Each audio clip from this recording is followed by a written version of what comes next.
here?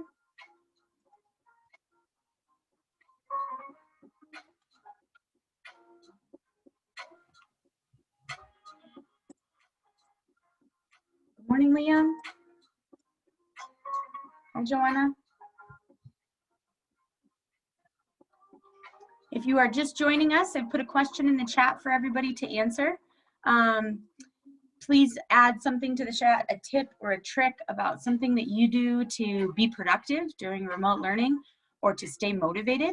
If you have no clue and you don't feel like you're productive or motivated at all, identify what you're having trouble with and maybe someone in the chat can help out.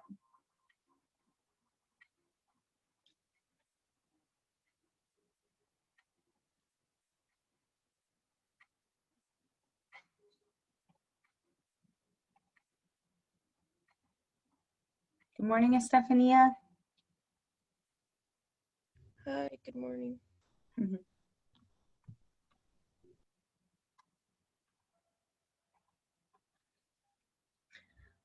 Awesome. Hi, Anna. So those of you who just came in the room, please type in the chat one thing, one tip or trick or idea you have for others about how to be motivated, how to get work done and be productive when you are remote learning and working from home. And we'll officially get started here in the next 60 seconds. I just want to make sure no one else is going to join.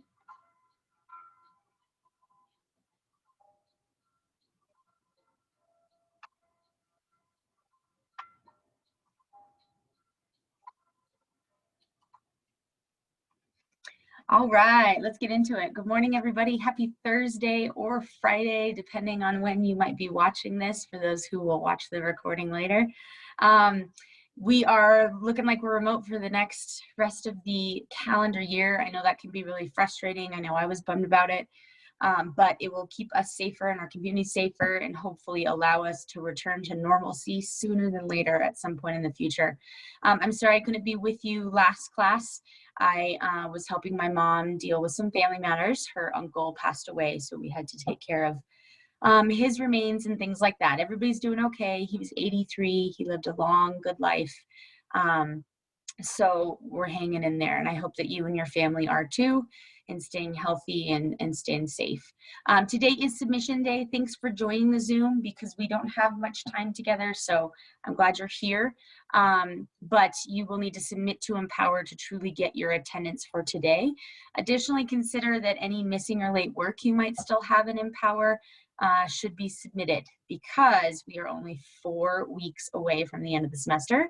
We only have 4 more Zooms together until the end of the semester. I might throw a couple more extras in there, particularly as we're starting to prepare for our next assessment. We're going to start by talking about productivity today. So if you haven't already, please type into the chat something that you have been doing to be productive. During remote learning, what's a tip or trick you can give others? So to follow up with that, let's read what some people wrote here. Kenny says that he reads more. Okay. I wonder, Kenny, does that make you more productive or you just feel more productive because you've been reading and spending time on that? Samira, she sends a lot of alarms to remind herself that things are due. I love that, right? Set an alarm, or if you know that you're supposed to have something done by a certain day, then maybe 4 o'clock the alarm goes off and says, finish that thing right now before you move on. Aaron says, keep away from things that are distracting, right? Like leave your phone in a different room, or don't open up YouTube the first thing you do when you open your computer or some other social media site. Oliver says, just remembering that the sooner I get things done, the less I have to worry about it. Yeah, I mean, that weight alone could be enough motivation for you. When we do procrastinate and hold off and wait on things, they don't get easier. They really don't. The easiest time to do them is right away because you can immediately be like, ooh, I don't know how to do this, but I'm giving it a shot. When you do it late and you procrastinate, now it looks like you really haven't been trying, right? So try to make sure you're staying up on your stuff. Omar says not to stress over things too much. Hi, Omar. Thanks for showing your face. And take time for yourself whenever you're facing something hard. Absolutely. And take breaks, guys. I do it. I'll say, you know, after this class or this set of classes, I'll go outside and sit for a little bit and not do any work, or I'll scroll on, Instagram or something. I try to set timers too. I'll be like, okay, you got 5 minutes on TikTok, no more. And I'll set a timer. When it beeps, I have to sign off and get back to my work. Liam also says take periodic breaks so you don't overwork yourself. Omar A, he's having trouble procrastinating sometimes, but trying to get away from the things that distract you. Putting phone away, yes. Joanna's also trying to not be distracted. Get things done as soon as possible. Yep, and Kenny feels more productive. Awesome. These are all great ideas. And everybody here has identified a sentiment that I have here on this slide. I highly recommend during remote learning that you stick to a schedule. I think Wednesdays, Thursdays, and Fridays are going to be the most important that you stick to a schedule, because there's probably not any specific Zoom you're supposed to be on. So on Thursday, right, we're Zooming right now, but next Thursday when we don't have a Zoom and I just post a video, plan to work on this class from 8:30 to 9:25 or whatever it is. And then at that time, buzzer goes off and you have to move on to your next period. Anything you didn't finish for me becomes homework, right? Like treat it like a school day, and the bell rings and you move on to your next class. That way there's breaks in your morning and it doesn't feel like you're working on the same thing forever.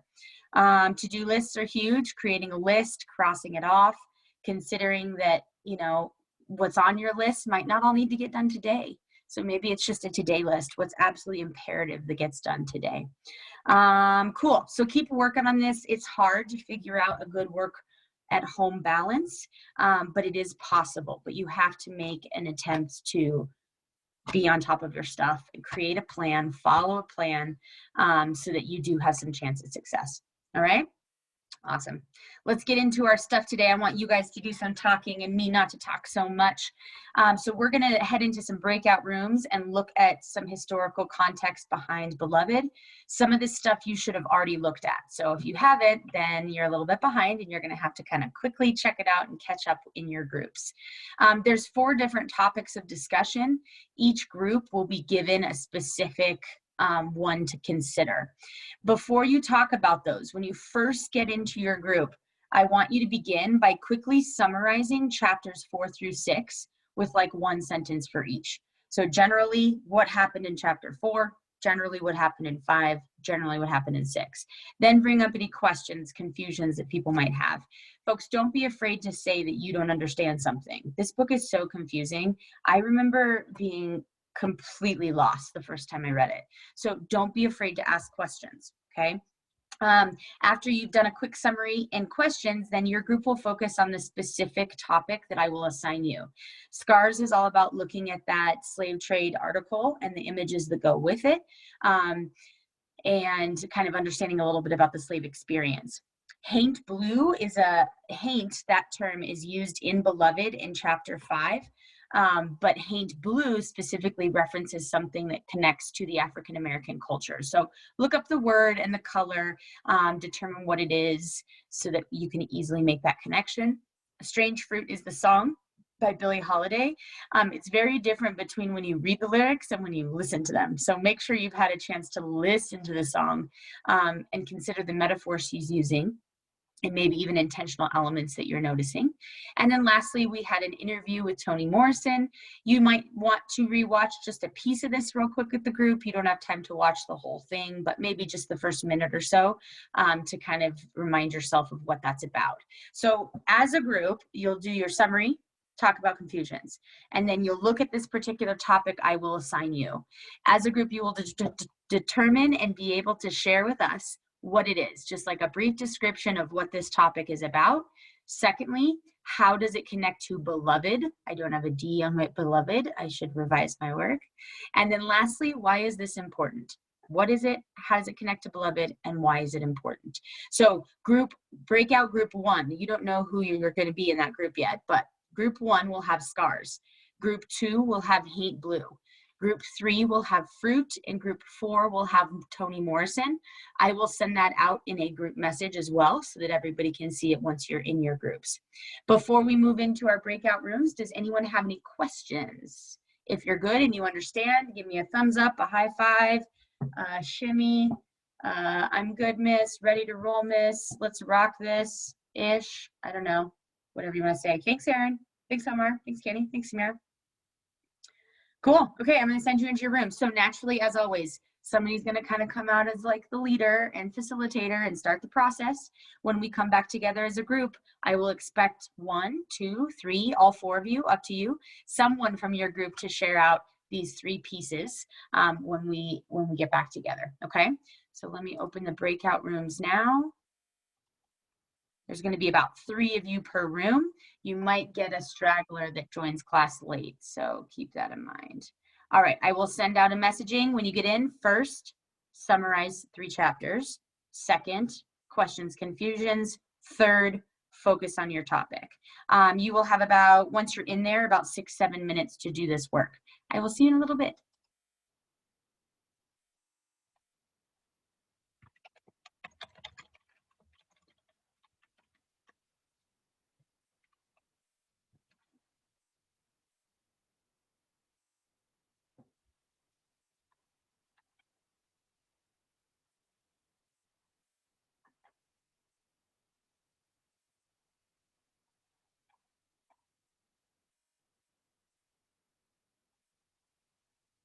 Hi, Estefania. Hi, Fernando.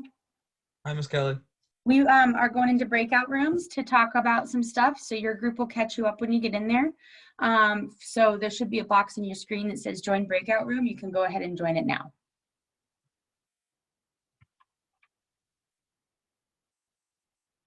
Miss Kelly, that box doesn't show up. It's not showing up for you? Okay, Yeah. so I'm going to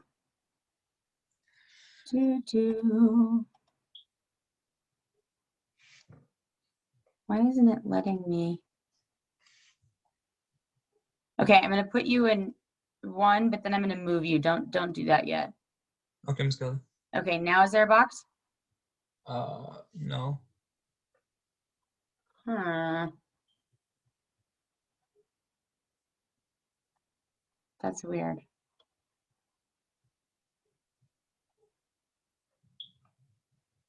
Click on the 3 little dots at the top of your Zoom page. Do you see anything that says breakout rooms?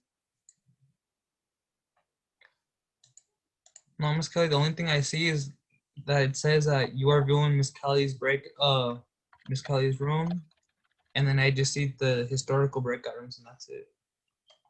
And then everything else looks normal. So weird. Okay, let me try to put you in this room. Did you get a little box that said join a room? No, not yet. That is so weird. Okay, wait, I'm gonna stop sharing my screen. Okay. Did you get another little box? No, No? there's nothing there. It's just what it's showing is just me and you, and then just the regular screen. Okay, what I want you to do, friend, is leave the meeting and come back Okay. and see if I can replace you. Okay, Miss Kelly, I'll do that right now. Okay, cool, thanks.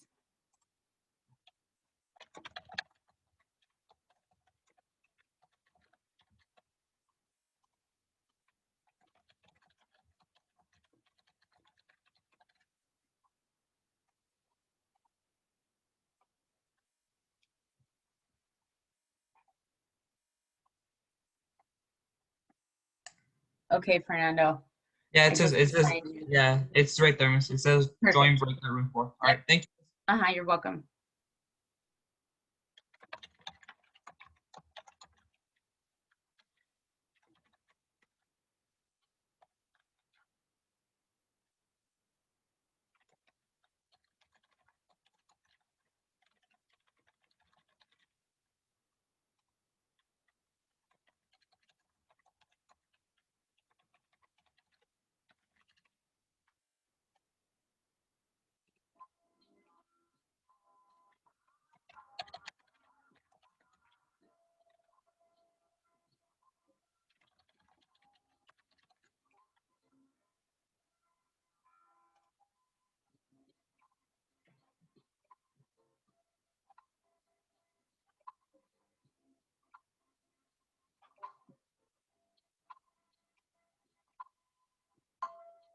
How are we doing, crew? Any questions? Good to go? Okay.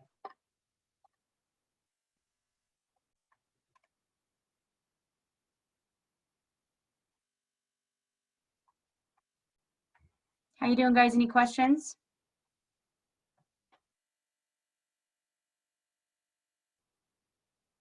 Thanks, Aaron. Cool.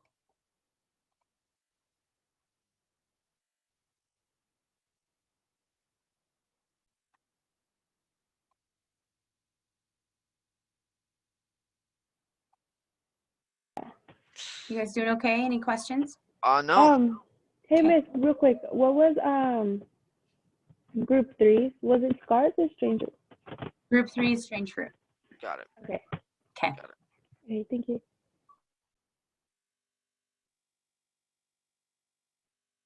Told me some work, and I told her no. You guys good to go? You have any Good. questions? No, Miss Kelly, we're good. Okay, awesome.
Hi, Jasmine.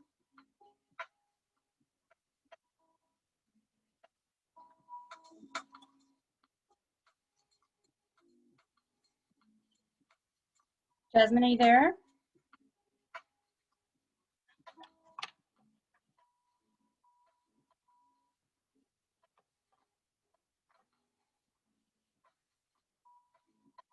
Jasmine.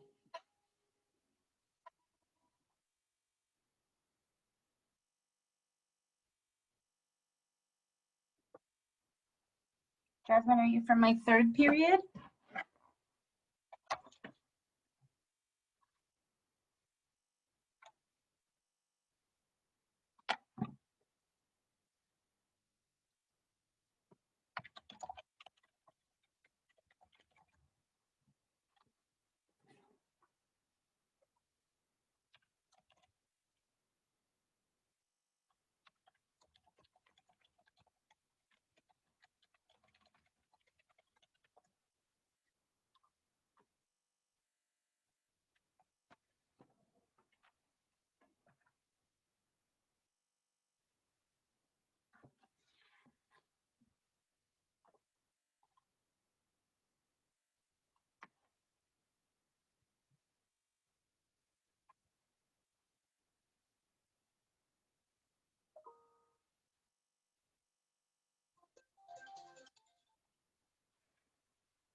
Welcome back, everybody. We'll wait on a few more people here to leave their rooms.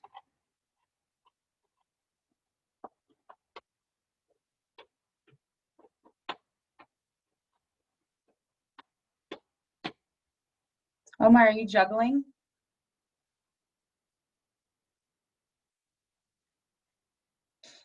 All right, welcome back, everybody.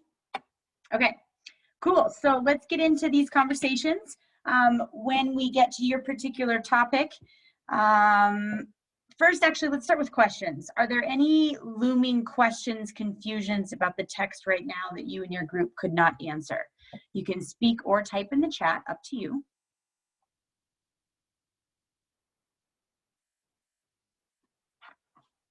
Yay, Oliver, thanks for showing your face. Okay, cool, no questions. Sweet, so let's move, we'll just move through 1 through 4. We'll start with scars. So that's gonna be group, breakout group 1. What was this scars thing about? How does it connect to Beloved, and why is it important? Anyone from group 1 can share.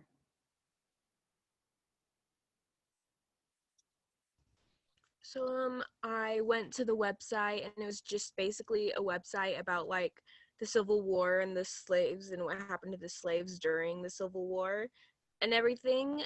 And it connects to Beloved because it's literally just about the slaves and the scars. And if we look back to either chapter 5 or 6, I can't remember at the moment, there's a part in Beloved where Setha tells Beloved about her mother and the scars that her mother had, and how she didn't understand why her mother didn't want her to have scars and everything until she got her own. And it's important just because the scars are a really big part of Beloved, the story in general. Absolutely. I love that you connected it to that moment. I think it is in chapter 5, maybe, where she's talking about her mother, and her mom comes and shows her, it's a brand, is what she has on her ribs, that her slave owner gave her. And she was like, if you ever can't tell what I look like or that it's me, you can always know that it's me based on this brand. And Setha says, well, I want one too. Give me a mark. And her mom slaps her across the face, because as a child, she doesn't understand what that mark means, right? It means a loss of her humanity. It means a loss of her freedom. It means that she now is branded and owned by someone else. Awesome. Cool. And keep thinking about scars in general. Like Oliver was saying, they're definitely a big part of the book. If we think about what a scar is, it is the result of a wound healing. So while oftentimes scars are quite ugly, or can be, kind of rough, or just they stick out or they stand out above the skin, or they have different colorations or textures to them, they are a record of healing. And some scars are more rough and interesting than others. Some heal over really, really smooth and nicely. And so if you choose to analyze scars from the text, consider the different types of scars and consider what Setha's looks like and how that might inform us about her specific trauma and how she either did or did not heal from it. Okay, awesome. Anything else to say about scars before we move on? Cool. And if at any point somebody else from a different group has an idea to add, please add. You don't have to feel like you can't speak. So group 2, Haint Blue. What is it? How does it connect to Beloved? And why is it important? So we researched the word Haint Blue, and what we got is it was like a dye produced on low country indigo plantations that was used by enslaved Africans and other people to fight or ward away evil spirits such as ghosts and demons. So to connect it to Beloved, we couldn't really connect it as much because we knew that in the book that Sethe had a ghost in the house, but we couldn't tell if she pinned the house Haint Blue or not. Okay. And then what we think that this word is important is because we think that back then many Africans and other people were scared of ghosts and demons, so they use this paint to fight with ghosts. Okay. Yep. So Haint Blue is often painted on doors and shutters of houses to ward off spirits. Does anybody else have any other connections to the text, maybe that weren't in group 2, that want to add to this idea before I do?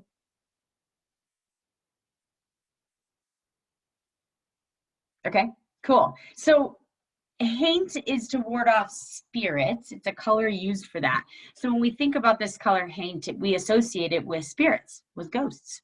And this, like you said, was common within the African-American culture to be wary of spirits, to be wary of ghosts. Why would they have reason to be wary of ghosts or spirits? Why do you think that this is a particular perspective within this community? You can write in the chat or you can speak.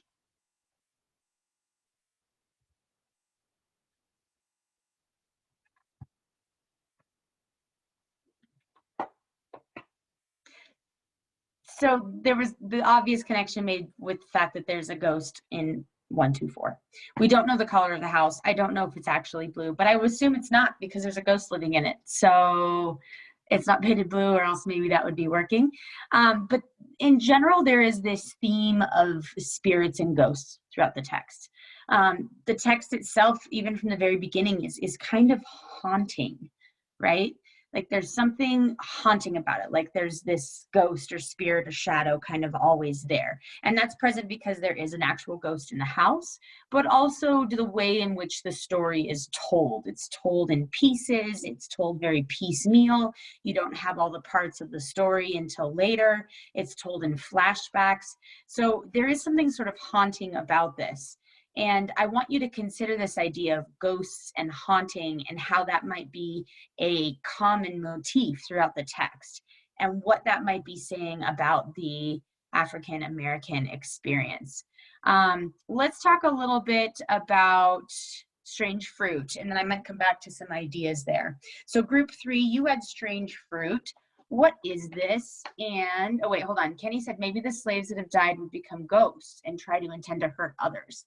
Ooh, that's an interesting idea, Kenny. So maybe the African American population has a perspective of slaves and spirits because they have seen so many people die.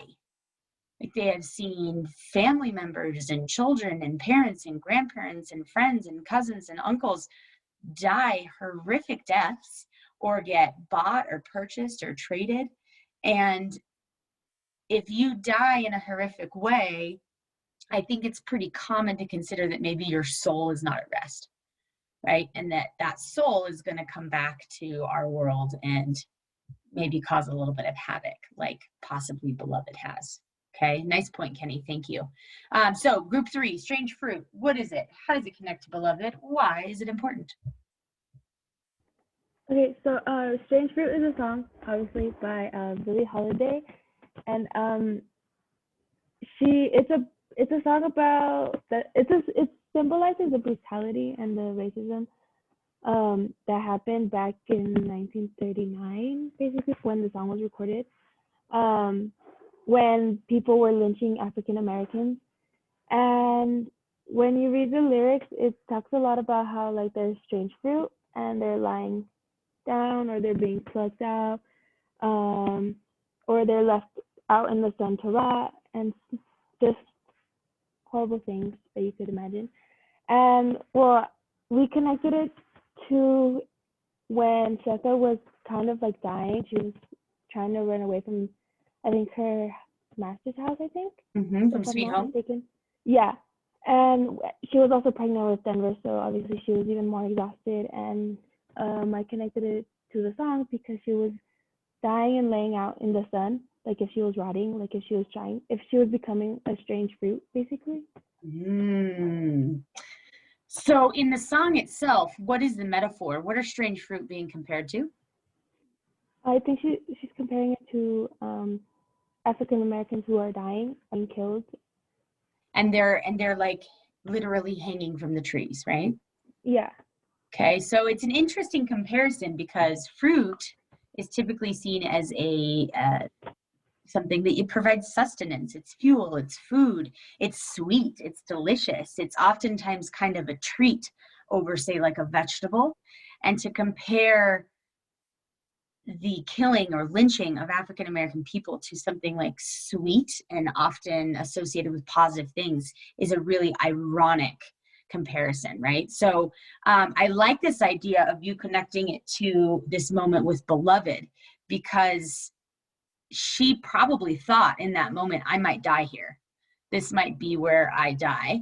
And if so, then I'm just another piece of fruit that's fallen from the tree and I will be left out here to rot. So I like that connection instead of the most obvious just lynching connection, because she does talk about people hanging from the sycamore trees. Remember that one explanation at the very beginning in chapter 1? So that's where I was hoping people would take it, but I love that you made that implication. I think that's really interesting. Nice job, Samara. Anything else we want to say about strange fruit or connections to make?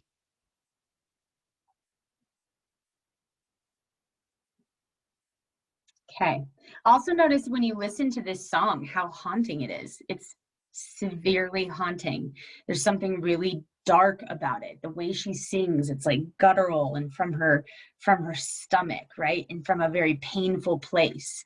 And this pain, it doesn't necessarily go away. And what I think about, actually what I'm trying to explain is similar in Joy Harjo's Crazy Brave.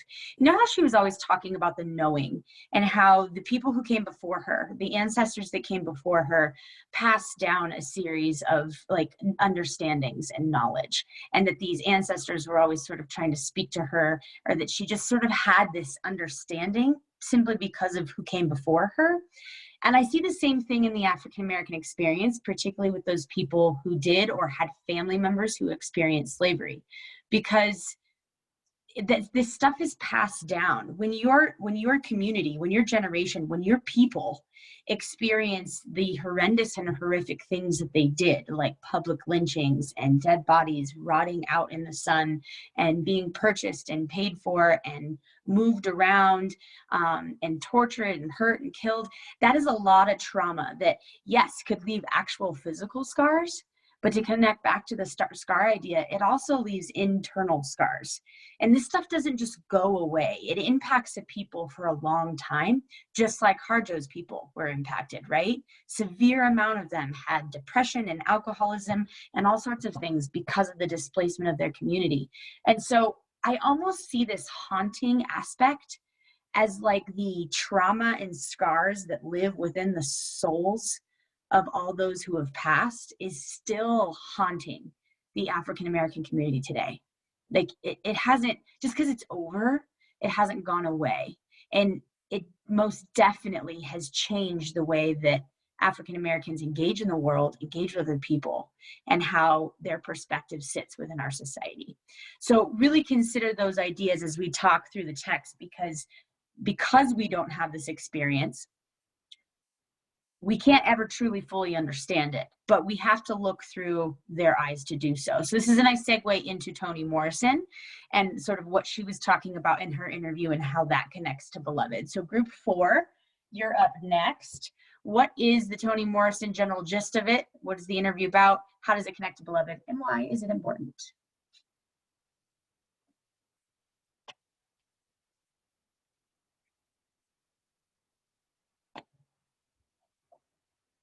Anyone? Let's see, who was in group 4? I think Joanna was in group 4, right? Fern, were you in group 4? Anyone can share, even if you weren't in group 4. What was Toni Morrison talking about in this interview? You can type in the chat or speak. Miss, we didn't watch the interview, but we read a bit about Toni Morrison.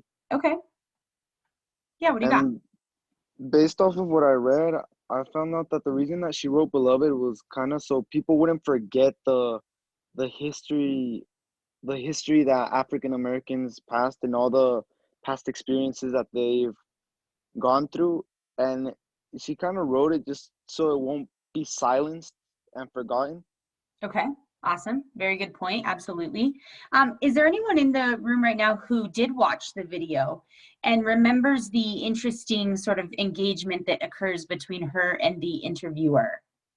What does he ask her that sort of sets her into a state of almost defensiveness?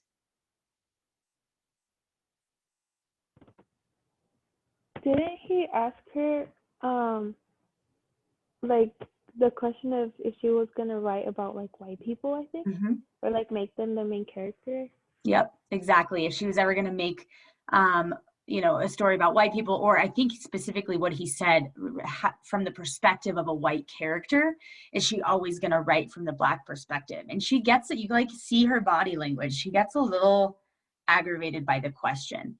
And then she responds to him. So out of that response, why do you think that she feels it's important to write from the Black perspective?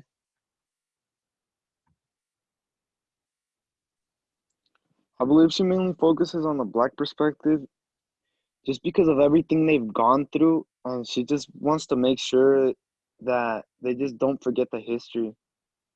Okay. And all the scars and everything they've gone through and how it's affected their present generation and everything. Okay.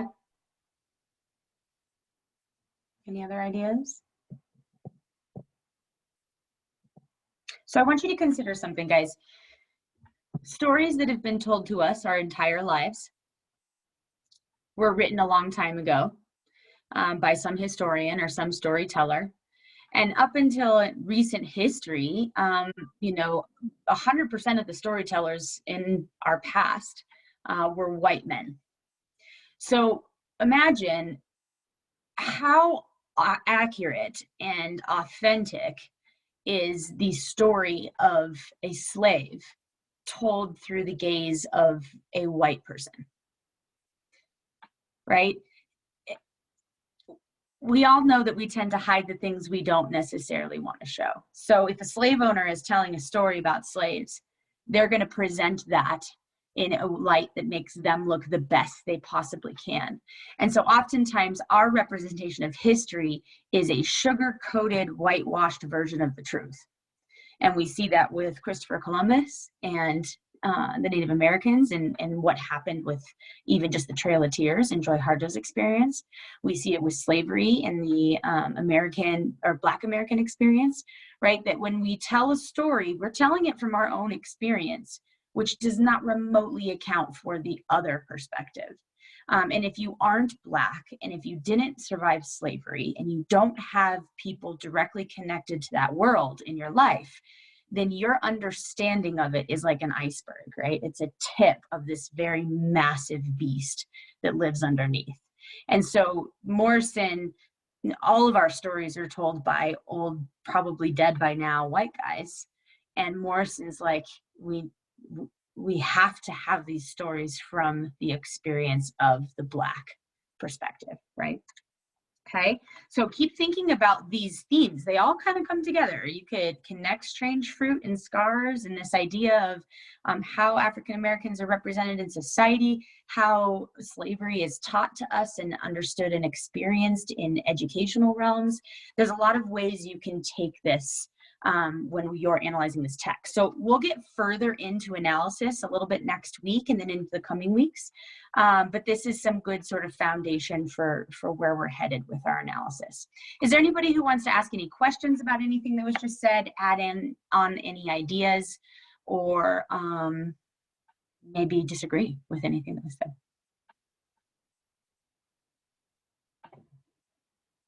Okay, cool. So in terms of the rest of the day, we basically just talked about this. We'll keep coming back to this question. How can the real world inform us about the text and vice versa? For attendance today, you do get engagement points for showing up to Zoom, so this wasn't a waste of your time. But for attendance, you will need to complete the Beloved quiz for chapters 4 through 6 on Empower. It times out at 20 minutes. So I want you to know that, because the first 10 questions are like fill in the blank, multiple choice. They're just mostly comprehension and a little bit of inference. But it should be pretty quick to move through those first 10 questions. Question 11 is a list of all of the vocab words from this week. And with the remaining time you have in the quiz, because you only have 20 minutes, your goal is to identify either a definition or synonym for as many words as you can. So I do not expect everybody to do all of the words on question 11. It's more like, how many can you do? Challenge yourself, see how many you can remember or figure out in the time left while your quiz is still running and open. Okay, so make sure this quiz is taken by 2:30 today, as I will go in at about 2:45 to take attendance, because I have to have that information in by 3 o'clock. In terms of homework, make sure that you keep reading. We want to finish Beloved, this whole book, before we go to Christmas break. So your goal is to read roughly 53 pages a week until we go to break. You will, you're tasked with chapters 7 through 12 for the next week and a couple of days. So not this Monday, but next Monday, when we return from Thanksgiving break, you will have a quiz on chapters 7 through 12 and the new vocabulary list that has already been shared with you on vocabulary.com. So keep reading. If you get past chapter 12 and want to keep rolling with it, go for it. It's just when we talk about those chapters in class, you might want to review before class so that it's fresh on your mind. We only have 4 weeks left in the semester. So get up on that late work, missing work, make sure that you're taking care of what you need to now instead of the week before Christmas break, so that you know you're solid moving into the new year. Make sure to take annotations. We'll be digging into more analysis next week. And we will have a Zoom on Monday/Tuesday, depending on which day you have me, right before Thanksgiving break. Okay, so that's all I've got for you today. We finished a couple minutes early. Are there any questions in the group that would be good for the group as a whole? Any questions that might help other folks? Okay, awesome. So there's 11 questions in the test? Yeah, I think it's 11. It might be 10. It's the first set are like quick comprehension sort of questions.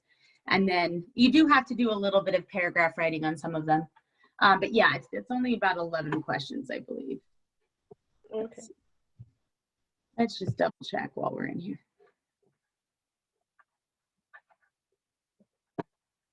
If I can find it. Should be unlocked for you guys, or maybe it's not. I need to unlock it probably. Yeah, it's 11 questions. Let me unlock it real quick so that you can take it. Okay, thank you.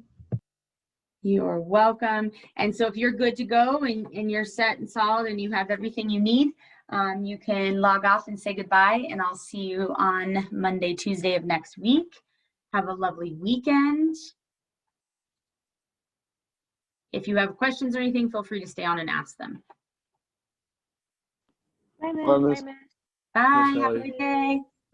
Thank you, Miss Kelly. Okay. Yeah, Have a good thank day. you. Bye, See Miss you. Kelly. Bye, Erin.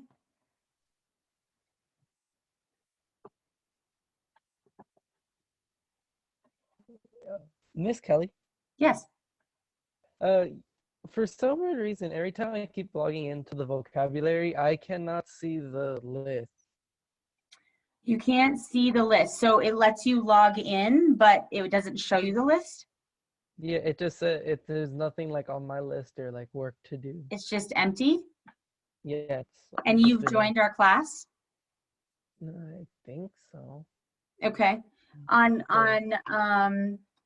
Google Classroom, I have on the class comment of last week's lesson, there's this link. Actually, I'm just going to copy and paste it right into this chat for you.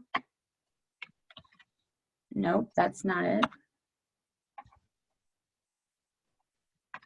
Copy, paste. Okay, make sure you click on that link and make sure you're connected to class. The other thing I've noticed for folks who weren't seeing lists is sometimes the Chromebook was a problem. So try it on your phone. Okay, and then shoot me an email and let me know if either of those things work. We'll figure it out. All right. Thank Okay, you. you're welcome. Have a good day.